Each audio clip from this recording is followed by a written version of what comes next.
Hello friends, आतापर्यंत आपण जे न्यूमरिकल सॉल्व केले किंवा पुढे आपण जे न्यूमरिकल सॉल्व करू ते न्यूमरिकल सॉल्व करताना थोडी डिफिकल्टी येते मुलांना.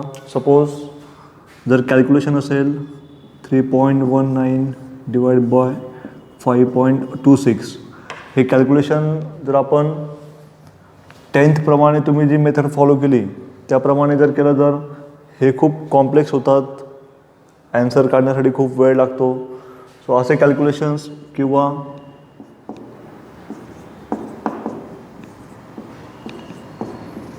समजा हे मल्टिप्लिकेशन करायचं आहे, इथे पण हे मल्टिप्लिकेशन 10वी प्रमाणे तुम्ही जर केलं तर हे खूप डिफिकल्ट कॅल्क्युलेशन होतं.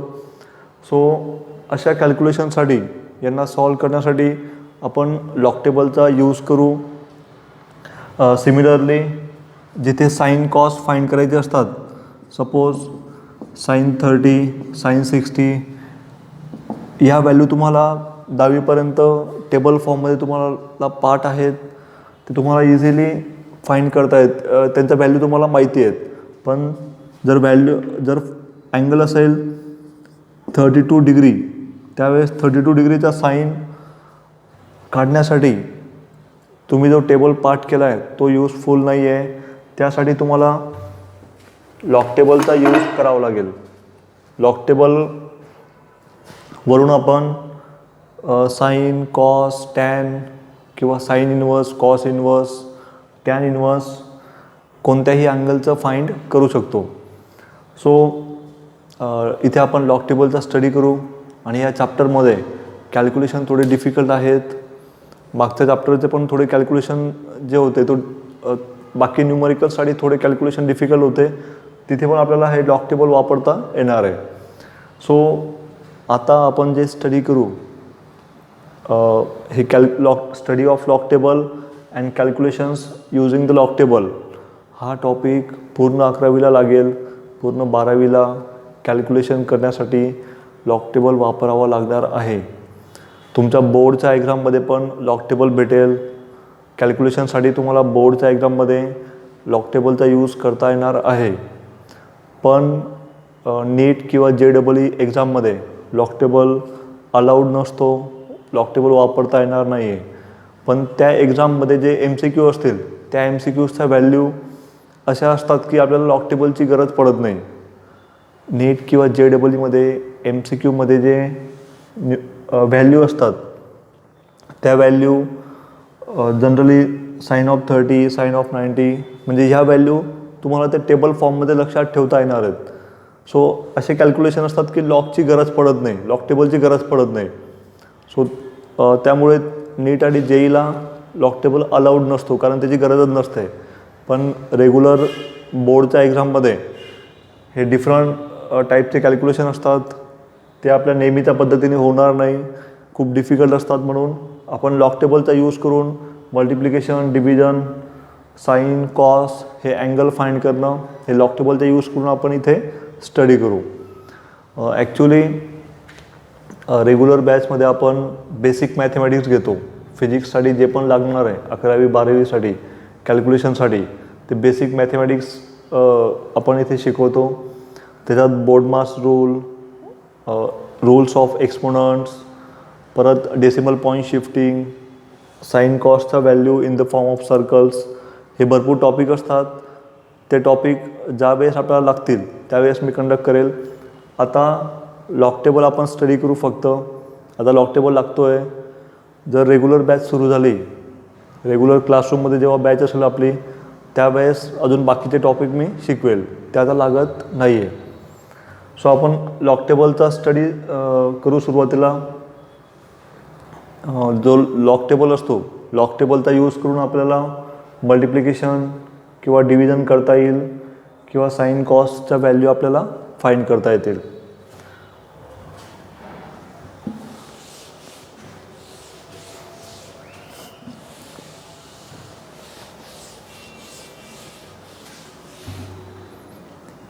मल्टिप्लिकेशन आणि डिव्हिजनच्या आधी आपल्याला एखाद्या व्हॅल्यूचा किंवा एखाद्या नंबरचा लॉग कसा फाइंड करायचा ते स्टडी करायचं आहे. आणि अँटीलॉग कसा फाइंड करायचा ते आपल्याला स्टडी करायचं आहे. ॲक्च्युली समजा जर एखादं मल्टिप्लिकेशन करायचं आहे 3.19 इंटू 61.4 हे जर कॅल्क्युलेशन करायचं असेल तर या पहिल्या व्हॅल्यूचा आपण लॉग फाइंड करू. लॉग ऑफ 3.19 प्लस सेकंड व्हॅल्यूचा लॉग ऑफ 61.4 दोघांच्या लॉगचे ॲडिशन करू. नंतर फायनल स्टेपमध्ये अँटीलॉग फाइंड करू. हे पूर्ण जे ॲडिशन होईल लॉगची त्याचा अँटीलॉग फाइंड केला तर हे ॲन्सर आपल्याला मिळणार आहे. इथे आपण लॉगॅरिथमचा बेसिक रूल वापरतो आहे. Log of a into B will be equal to log of a plus log of B. जर डिव्हिजन असेल तर log a minus log B. तर बेसिक रूलचा आपण इथे यूज करू. सो मल्टिप्लिकेशन स्टडी करण्याच्या आधी आपल्याला या नंबरचा लॉग फाइंड करता यायला पाहिजे. या नंबरचा लॉग फाइंड करता यायला हवा यूजिंग द लॉग टेबल. आणि जे पण ॲडिशन येईल तो जो नंबर येईल त्या नंबरचा अँटीलॉग आपल्याला लॉग टेबलचा यूज करून फाइंड करता यायला पाहिजे तरच हे आपल्याला कॅल्क्युलेशन येईल. सो सुरुवातीला आपण स्टडी करू how to find the log of given number. जो एखादा नंबर दिलेला आहे त्याचा लॉग फाइंड कसा करायचा हे पूर्ण प्रोसिजर स्टडी करू. त्याच्यानंतर आपण स्टडी करू हाऊ टू फाइंड अँटीलॉग. एखादा नंबर दिला असेल समजा 31.62 या नंबरचा अँटीलॉग कसा फाइंड करायचा हे कॅल्क्युलेशन नंतर एक नंबर येईल त्या नंबरचा अँटीलॉग कसा फाइंड करायचा हे आपण स्टडी करू. दोघांची प्रोसिजर वेगळी आहे. लॉग फाइंड करण्याची प्रोसिजर पूर्ण वेगळी, अँटीलॉग फाइंड करण्याची प्रोसिजर पण पूर्ण वेगळी. ते मी लिहून देतो आहे. स्टेप बाय स्टेप लिहून घ्या कारण हा टॉपिक हे जे लॉग टेबल आपण स्टडी करतो आहे आपल्याला रोज लागणार नाही आहे. ज्यावेळेस न्यूमरिकल सॉल्व करू जर डिफिकल्ट कॅल्क्युलेशन असतील तरच लॉग टेबल लागेल. म्हणजे असं होतं की जर आपण आज लॉग टेबल वापरला कॅल्क्युलेशनला तर पुढच्या 1 महिन्यापर्यंत लागणार पण नाही आहे किंवा 2 महिने लागणार नाही. सो स्टुडंट्सला तो विसर पडतो की लॉग कसा फाइंड करायचा. 1 महिन्यानंतर परत ते जेव्हा कॅल्क्युलेशन करतात त्यांना आठवत नाही की लॉग कसा फाइंड करायचा अँटीलॉग कसा फाइंड करायचा. म्हणून मी व्यवस्थित लिहून देतो आहे स्टेप बाय स्टेप. ज्यावेळेस तुम्हाला रिव्हिजन करायचं असेल या स्टेप परत वाचून घ्यायचा. सो स्टेप लिहून घ्या.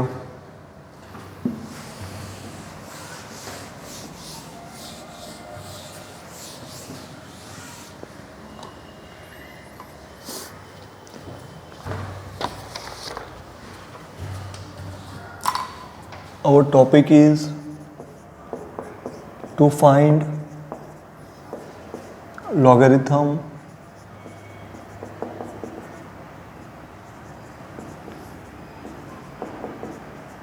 of given number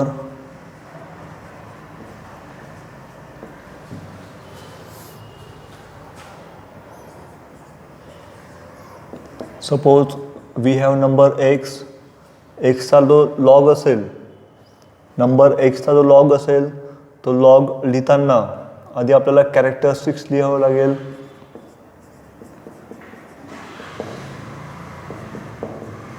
characteristics of x नंतर डॉट द्यायचा नंतर मॅन्टिसा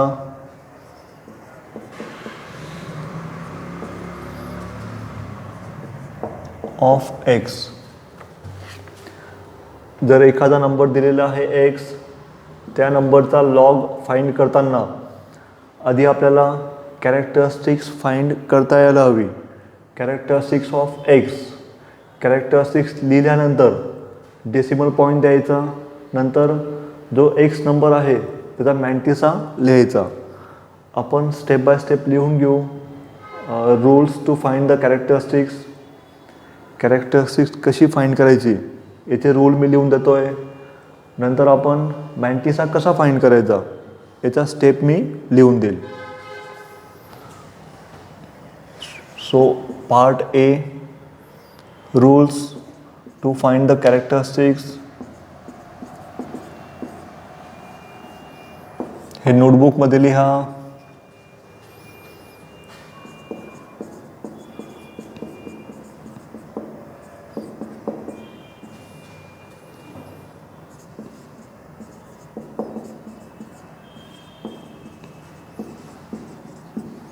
आणि अजून एकदा परत सांगतो मी, जर एखादा टॉपिक समजला नसेल, न्यूमरिकल समजला नसेल, तर ते मला फोन करायचा, मेसेज करायचा किंवा क्लासवर येऊन सॉल्व करायचं आहे. जर तुम्ही ते तसंच जाऊ दिलं तर कोणीच ते सॉल्व करणार नाही आहे. म्हणून जे पण डिफिकल्टी असेल, आता लॉगमध्ये पण जर काही डिफिकल्टी असेल तर ती सॉल्व करून घ्यायची आहे. नऊ जे कॅरेक्टरिस्टिक्स असतं, कॅरेक्टरिस्टिक्स फाइंड करण्याचे रूल्स आधी आपण स्टडी करू. First rule 1, if given number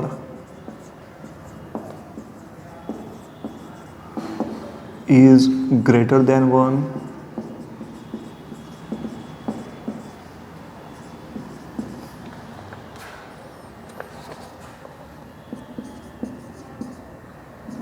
then count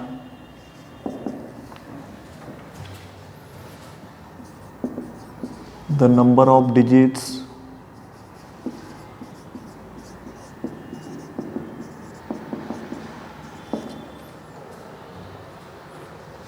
at left side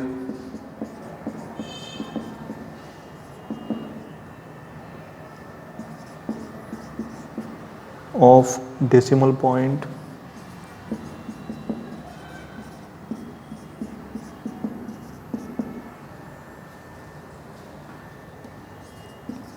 and subtract 1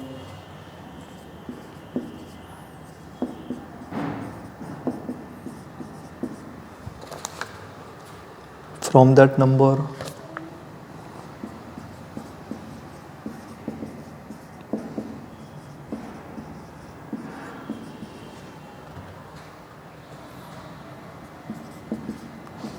To get characteristics.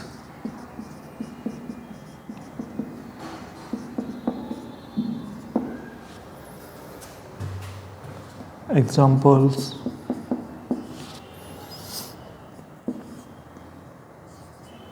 Suppose we have number 5.62. Therefore, characteristics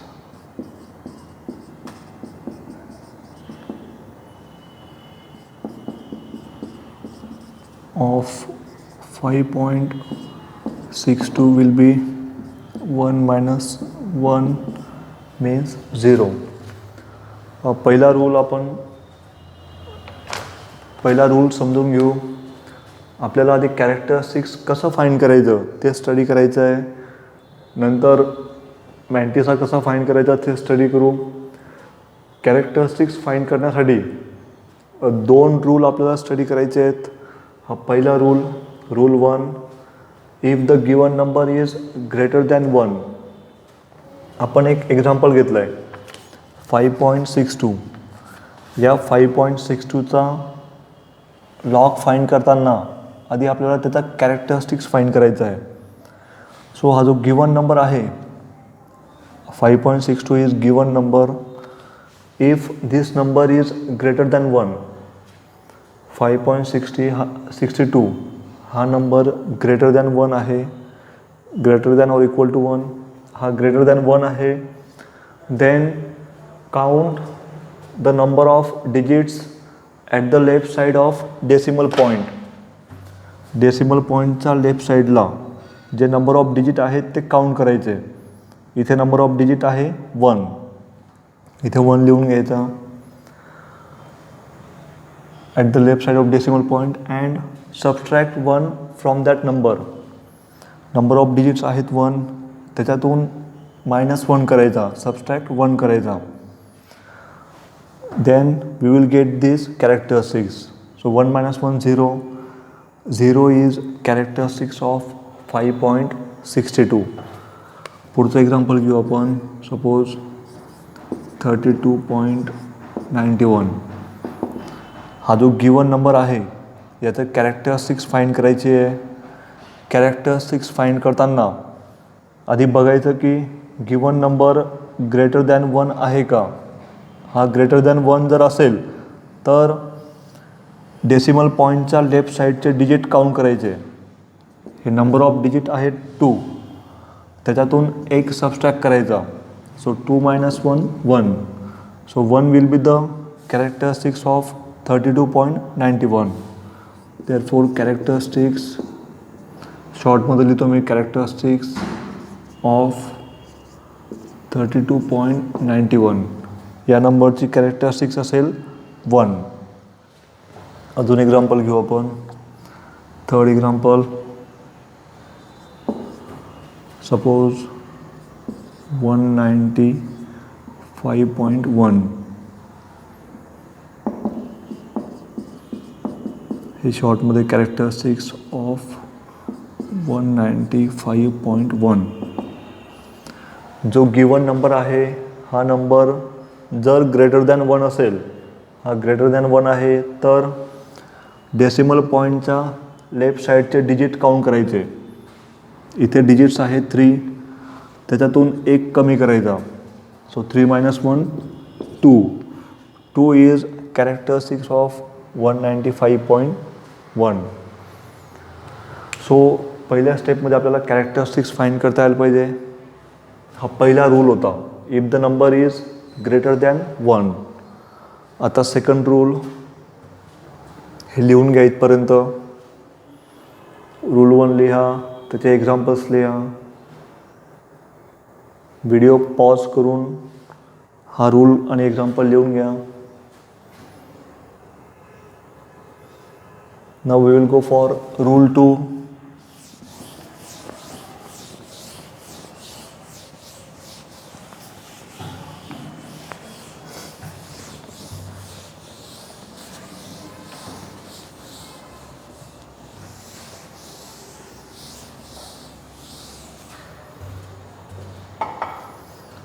हे आपण जे स्टडी करतो आहे हे बुकमध्ये नाही आहे, हा एक्स्ट्रा पार्ट आहे. तो व्यवस्थित लिहून घ्या. ते बुकमध्ये किंवा नेटवर पण डायरेक्ट ह्या स्टेप मिळणार नाही आहेत, ते वेगळ्या फॉर्ममध्ये ते मिळणार आहे. Now rule 2.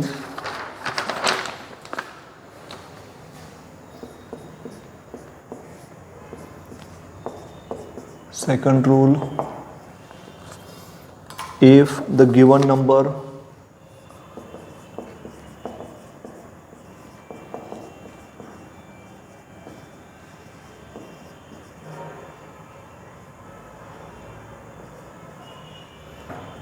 is less than 1,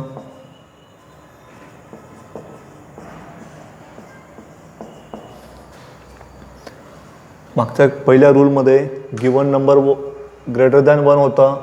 इथे गिवन नंबर लेस दॅन 1 म्हणजे 0पेक्षा कमी, म्हणजे 1पेक्षा कमी आणि 0पेक्षा जास्त. जर 1पेक्षा कमी असेल तर 0 पॉईंट समथिंगमध्ये तो नंबर येणार आहे.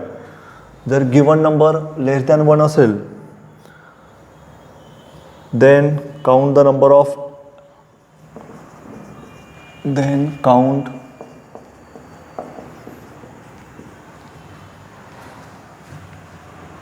the number of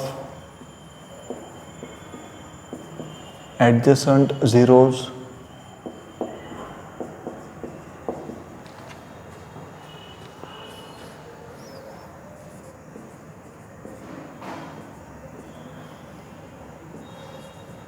at right side of decimal point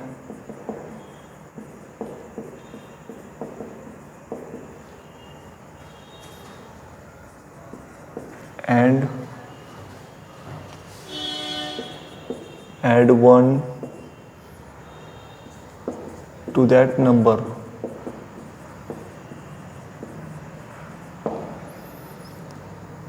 Finally,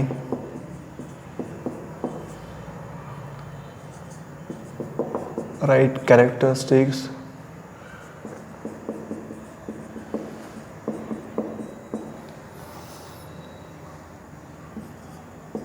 by drawing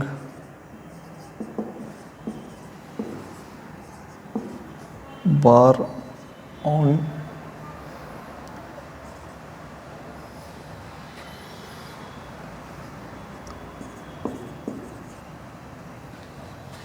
write characteristics by drawing bar on sum. त्याचे examples 0.0021.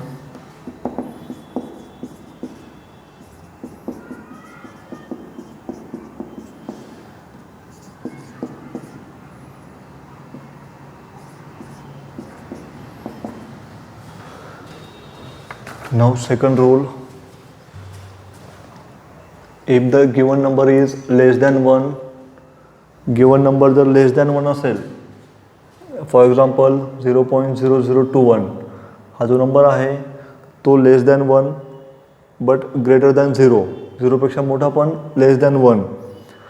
लेस दॅन 1 आहे म्हणून इथे डेसिमल पॉईंटच्या आधी 0. जर गिवन नंबर लेस दॅन 1 असेल त्या केसमध्ये डेसिमल पॉईंटच्या राईट साईडला जे ॲडजसंट 0 आहेत ते काउंट करायचे. इथे डेसिमल पॉईंटच्या राईट साईडला ॲडजसंट 0 आहेत 2, त्याच्यात एक प्लस करायचा. 2 + 1 3. ही जी ॲडिशन आहे म्हणजे सम, या ॲडिशनवर शेवटी बार लिहायचा. सो हा येईल बार 3. अजून एक एक्झाम्पल घेऊ आपण 0.0000925. हा जो नंबर आहे it is less than 1, therefore याची जी कॅरेक्टरिस्टिक्स असेल, कॅरेक्टरिस्टिक्स फाइंड करताना डेसिमल पॉईंटच्या राईट साईडला जे ॲडजसंट 0 आहेत ते काउंट करायचे. नंबर ऑफ 0 आहेत 4, त्याच्यात एक ॲड करायचा. यांची सम झाली 5. ही जी सम असेल त्याच्यावर बार द्यायचा, म्हणजे असेल बार 5. हे लिहायची गरज नाही आहे, फक्त आपल्याला बोलता यायला पाहिजे. हा बार 5, बार 5 म्हणजे -5, बार 3 म्हणजे -3. पुढे आपण ते अँटीलॉकच्या वेळेस याला -3 कन्सिडर करू, याला -5 कन्सिडर करू. एकदा मी रूल वाचून देतो परत. If the given number is less than 1, if the given number is less than 1, then count the number of adjacent zeros at right side of decimal point. Then count the number of adjacent zeros at the right side of decimal point. Decimal point च्या right साईडचे 0 count करायचे, ते 0 आहेत 2. Then add 1 to that number, याच्यात एक add करायचा. आणि finally write the characteristics by drawing the bar on the sum. ही जी सम आहे, दोघांची जी ॲडिशन होते 3, या समवर बार ड्रॉ करायचा, बार लिहायचा. सो ही असेल कॅरेक्टरिस्टिक्स. अजून एक्झाम्पल घेऊ आपण. Third example 0.41. characteristics of 0.41. Now हा नंबर लेस दॅन 1 म्हणून डेसिमल पॉईंटच्या राईट साईडचे 0 काउंट करायचे, ॲडजसंट झिरोज. डेसिमल पॉईंटच्या राईट साईडला एकही ॲडजसंट 0 नाही आहे. सो नंबर ऑफ झिरोज 0, त्याच्यात एक ॲड करायचा +1. यांची सम असेल 1, याच्यावर बार लिहायचा. So bar 1 is characteristics of given number. अजून एक एक्झाम्पल घेऊ आपण. 4th 0.3002.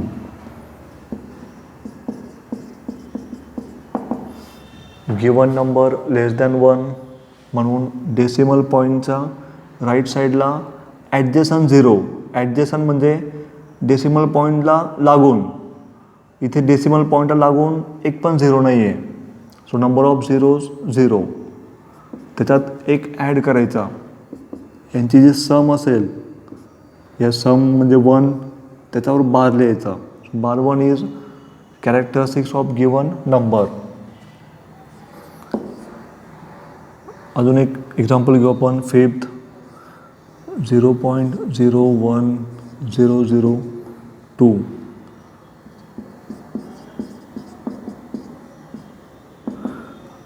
हा जो गिवन नंबर आहे लेस दॅन 1, म्हणून कॅरेक्टरिस्टिक्स लिहिताना डेसिमल पॉईंटच्या राईट साईडला ॲडजसंट झिरोज, लगतचे झिरो आहेत फक्त एकच झिरो आहे, त्याच्यात एक ॲड करायचा.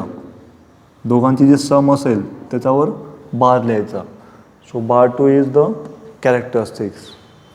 अजून एक एक्झाम्पल 0.009. याची कॅरेक्टरिस्टिक्स डेसिमल पॉईंटच्या राईट साईडला नंबर ऑफ 0 2, याच्यात एक ॲड करायचा.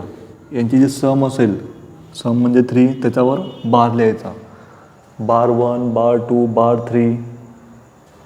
ही आहे कॅरेक्टरिस्टिक्स. इथे आपण कॅरेक्टरिस्टिक्स फाईंड केली आहे.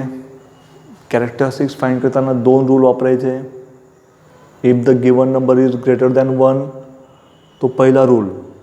आणि second, if the given number is less than 1, त्याच्यासाठी सेकंड रूल वापरायचा आहे. नाव आपण मॅन्टिसाचं स्टडी करू. How to find the mantissa. Characteristics find करण्यासाठी लॉग टेबलची गरज नाही आहे. गिवन नंबरला ऑब्झर्व करून आपण कॅरेक्टरिस्टिक्स फाइंड करू शकतो.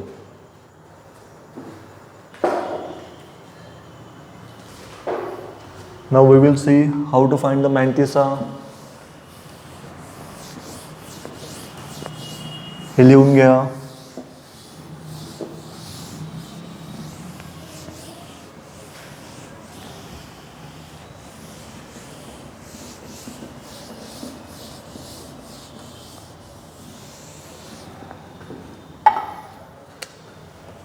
Now second part, to find mantissa of given number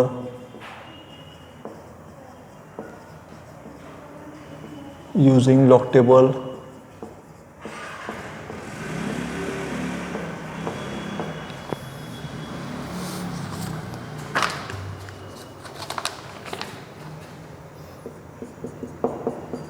इथे एक्झाम्पल घेऊ डायरेक्टली. एक्झाम्पलवरून स्टेप क्लिअर होतील. First example, to find mantissa of 15.62. समजा हा नंबर दिला आहे, या नंबरचा मॅन्टिसा फाइंड करायचा आहे. मॅन्टिसा फाइंड करताना पहिल्या स्टेपमध्ये first ignore the decimal point.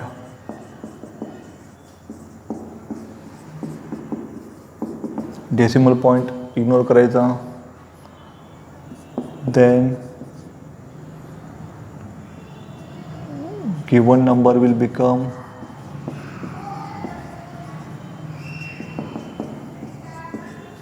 Decimal point जर इग्नोर केला तर गिवन नंबर होईल 1562.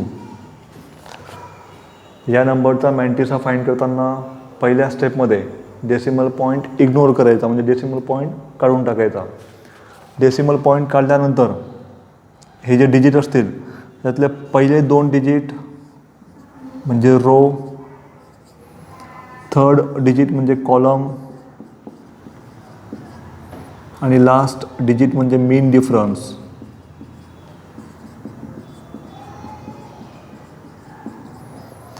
नऊ आता लॉग टेबलचा यूज करायचा.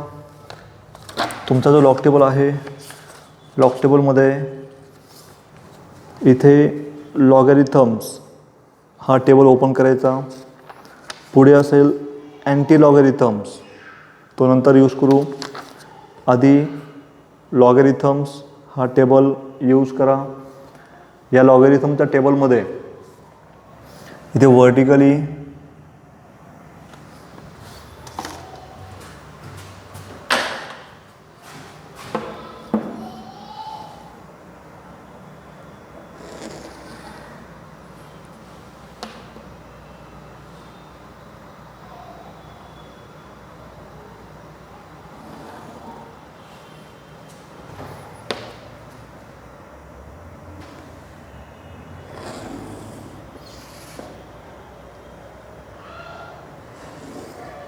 हा टेबल थोडं दाखवतोय मी, याच्यातल्या व्हॅल्यू कशा असतील त्या.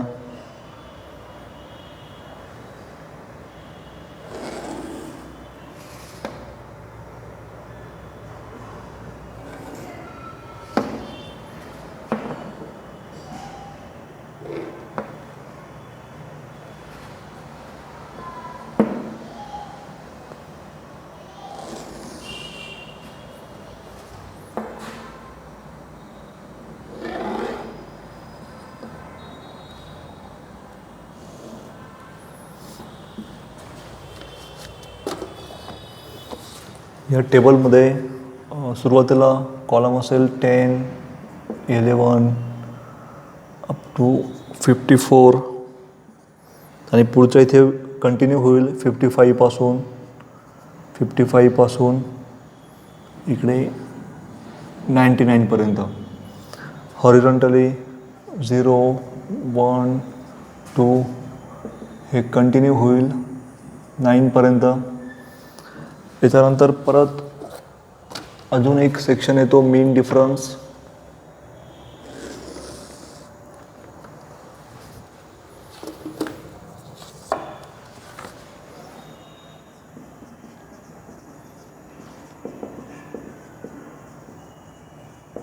इथे मीन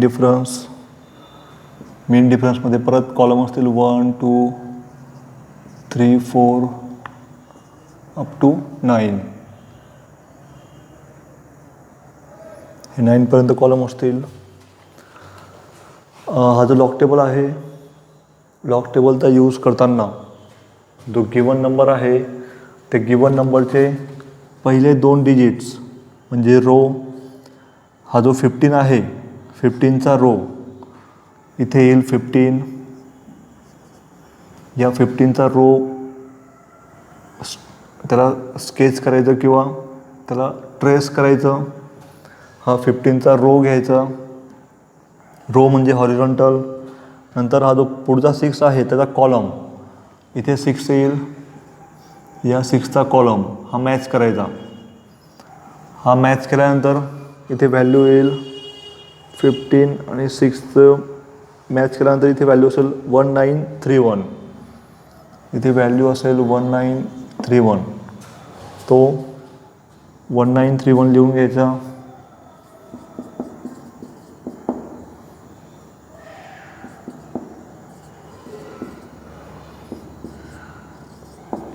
फिफ्टीनचा रो, 6चा कॉलम मॅच केल्यानंतर इथे व्हॅल्यू आहेत 1931 ते लिहून घ्यायची. प्लस नंतर हा जो 2 आहे त्याचा मीन डिफरन्सचा याच्यात जो 2 आहे तो पण खाली ओढायचा आणि हा 15चा रो कंटिन्यू करायचा. तिथली पण व्हॅल्यू फाइंड करायची. ही व्हॅल्यू असेल 15, ही व्हॅल्यू आहे इथे 6. ही 6 इकडे आणायची. जो 1931 भेटला आहे 15चा रो 6चा कॉलम, ही व्हॅल्यू 1931 ती घ्यायची. प्लस त्याच्यात मीन डिफरन्स इथे ओढल्यानंतर जिथे ह्या रोला मॅच होईल ती व्हॅल्यू 6 ती याच्यात ॲड करायची. So finally mantissa will be 1931 plus 6 means 1937. 1937 is the mantissa of given number. Mantissa find करताना लॉक टेबलचा यूज करावा लागेल. लॉक टेबल कसा वापरायचा त्याच्यासाठी मी हे तिथे दाखवलं आहे. मॅन्टिसा फाइंड करताना पहिल्या स्टेपमध्ये डेसिमल पॉईंट इग्नोर करायचा. डेसिमल पॉईंट इग्नोर केल्यानंतर लेफ्टपासून पहिले 2 डिजिट्स म्हणजे रो म्हणजे 15चा रो हा ट्रेस करायचा. इथे स्केल ठेवायची. स्केल ठेवल्यानंतर आपोआप तो रो दिसणार आहे. थर्ड डिजिटचा कॉलम, हा जो वरचे कॉलम असतील तो कॉलम इथे मॅच करायचा, ही व्हॅल्यू लिहून घ्यायची. नंतर जो चौथा डिजिट आहे त्याचा मीन डिफरन्स, हा 2 पण खाली ट्रेस करायचा, हा मीन डिफरन्स 6. दोघांचे ॲडिशन करून ही व्हॅल्यू म्हणजे mantissa. So it is mantissa of 15.67, mantissa of 15.62. या नंबरचा मॅन्टिसा आहे 1937. अजून एक एक्झाम्पल घेऊ आपण. सेकंड एक्झाम्पल, हे लिहून घ्या एक्झाम्पल याच्यानं, आणि हे टेबल तुमच्या माहितीसाठी ड्रॉ करून घ्या एकदा, म्हणजे मॅच कसं करतात ते अंडरस्टँड होईल.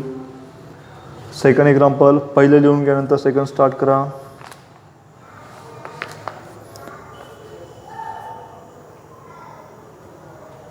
Find mantissa of 39.74. 39.74चा मॅन्टिसा फाइंड करताना पहिल्या स्टेपमध्ये डेसिमल पॉईंट इग्नोर करायचा. डेसिमल पॉईंट जर इग्नोर केला इथे व्हॅल्यू येईल 3974. हे लिहून घ्यायचं आधी. पहिले जे 2 डिजिट असतील त्यांचा रो फाइंड करायचा.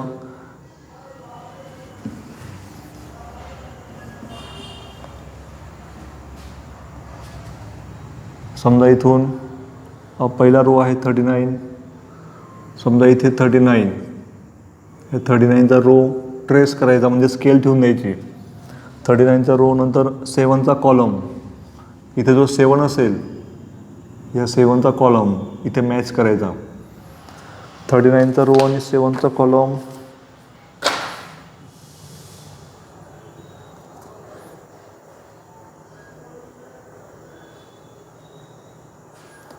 $5988.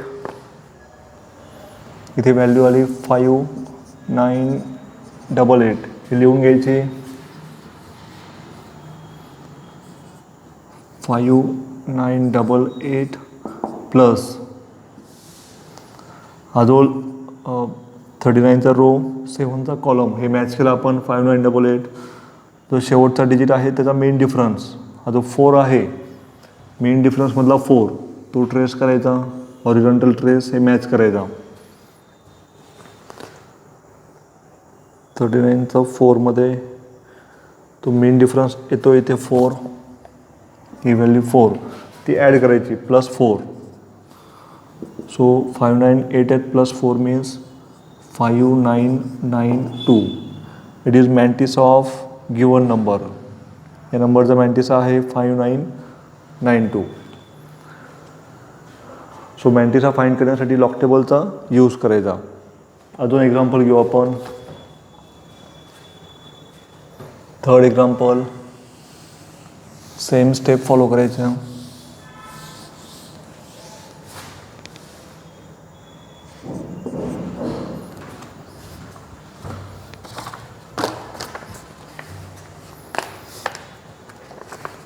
फाइंड मॅन्टिसा ऑफ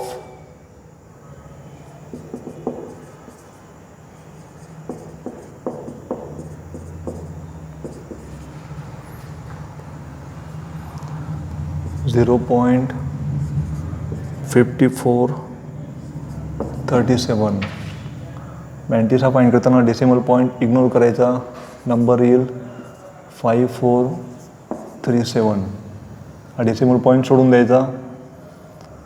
आणि जे नॉन झिरो डिजिट असतील तिथून सुरू करायचं, 0पासून सुरू करायचं नाही आहे, कारण इथे 10पासून पुढे आपल्याला नंबर पाहिजेत. हा 05 पासून स्टार्ट करायचं नाही. जो नॉन झिरो असेल लेफ्टपासून नॉन झिरो डिजिटपासून मॅन्टिसा सुरुवात करायची. डेसिमल पॉईंट इग्नोर केल्यानंतर नंबर येईल 5437. पहिले 2 डिजिटचा रो, थर्डचा कॉलम आणि लास्टचा मीन डिफरन्स. नाव 54चा जर रो घेतला आपण 54चा रो 3चा कॉलम इथे 3 येईल. हा कॉलम जर मॅच केला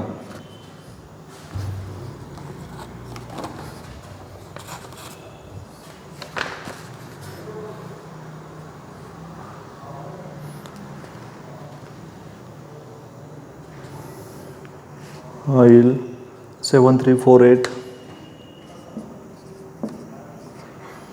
आणि 7चा मेन डिफरन्स इथे जो 7 असेल त्याचा मेन डिफरन्स इथे मॅच करायचा. तो नंबर येईल 6. So mantissa will be 7348 plus 6 means 7354. It is the mantissa. It is the mantissa of given number. Mantissa find करता यायला पाहिजे. हे एक्झाम्पल लिहून घ्या. मग पुढचं फाइंड द मॅन्टिसा ऑफ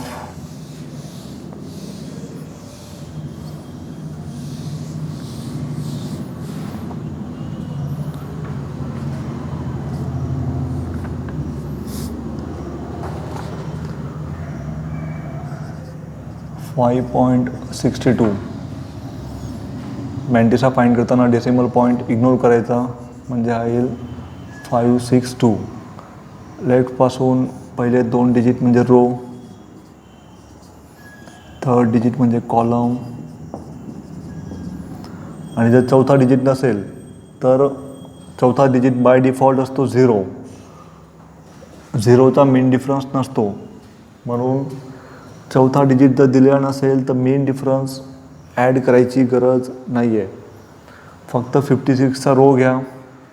हा जो 56 असेल 56चा रो आणि 2चा कॉलम फक्त एवढं मॅच करायचे. 56चा रो 2चा कॉलम 7497.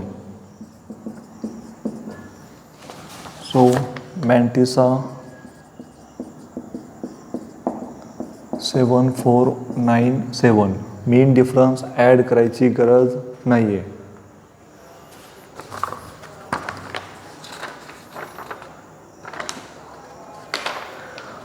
थोडं टेबल फॉर्ममध्ये आता एक्झाम्पल घेऊ आपण. आधी आपण कॅरेक्टरिस्टिक्सचे रूल पाहिल्यानंतर मॅन्टिसाचे थोडे एक्झाम्पल घेऊ आता.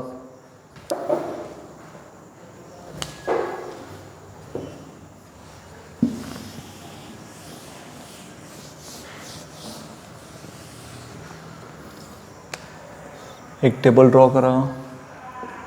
पहिल्या कॉलममध्ये नंबर, दुसऱ्या कॉलममध्ये कॅरेक्टरिस्टिक्स, तिसऱ्या कॉलममध्ये मॅन्टिसा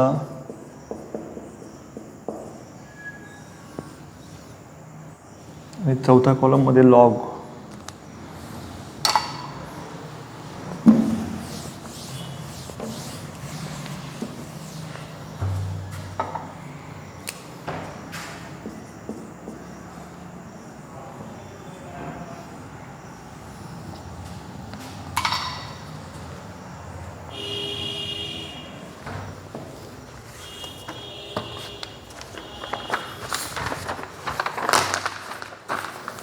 Examples.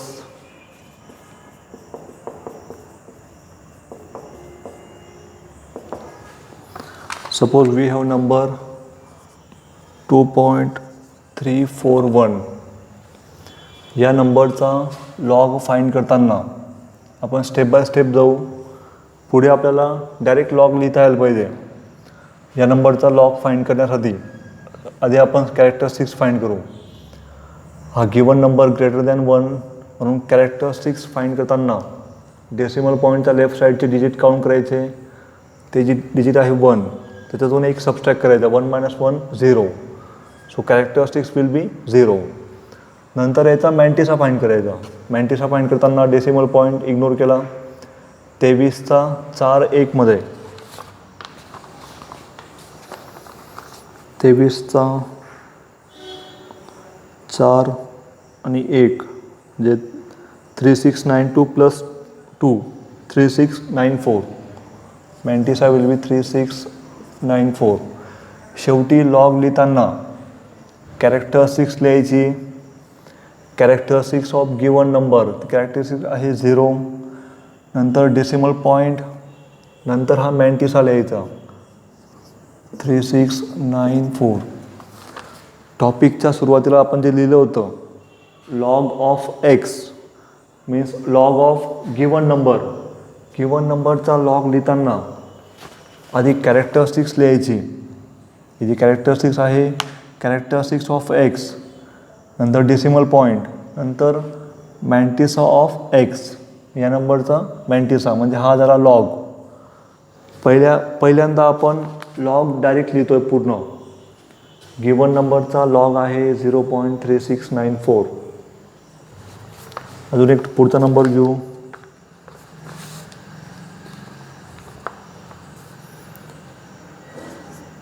92.61. या नंबरचा लॉग लिहिण्यासाठी आधी कॅरेक्टरिस्टिक्स फाईंड करायची. कॅरेक्टरिस्टिक्स फाईंड करताना नंबर आहे ग्रेटर दॅन 1 म्हणून डेसिमल पॉईंटच्या लेफ्ट साईडचे डिजिट काउंट करायचे. डिजिट्स आहेत 2, त्याच्यातून एक सबस्ट्रॅक्ट 2 - 1 1. ही कॅरेक्टरिस्टिक्स. मॅन्टिसा फाईंड करताना डेसिमल पॉईंट इग्नोर करायचा. 92चा 61 मध्ये,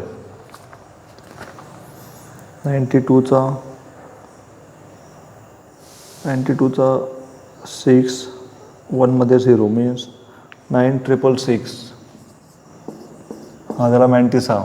लॉग लिहिताना कॅरेक्टरिस्टिक्स लिहायची, डेसिमल पॉईंट द्यायचा आणि मॅन्टिसा लिहायचा. It is the log of the given number. Given नंबरचा हा लॉग आहे. अजून एक्झाम्पल घेऊ. 0.02341. याचा लॉग लिहिताना आधी कॅरेक्टरिस्टिक्स लिहायची. हा जो नंबर आहे it is less than 1. Less than 1 असेल तर डेसिमल पॉईंटच्या राईट साईडचे ॲडजसंट 0 आहेत 1, त्याच्यात एक ॲड करायचा 1 + 1 2. याच्यावर नंतर बार द्यायचा. ही झाली कॅरेक्टरिस्टिक्स. नंतर डेसिमल मॅन्टिसा फाईंड करताना इग्नोर करायचा डेसिमल पॉईंट. 23चा 4 मध्ये 23चा 4 मध्ये जर मॅन्टिसा फाईंड केला 23चा 4 3692 प्लस 2 मीन्स 3694. लॉग लिहिताना कॅरेक्टरिस्टिक्स बार 2 डेसिमल पॉईंट मॅन्टिसा 3694. मी थोडे अजून एक्झाम्पल देतो. त्या एक्झाम्पल्सचा लॉग फाईंड करा. अजून थोडेफार एक्झाम्पल देतो, त्याच्यात ट्राय करा लॉग फाईंड करायचा.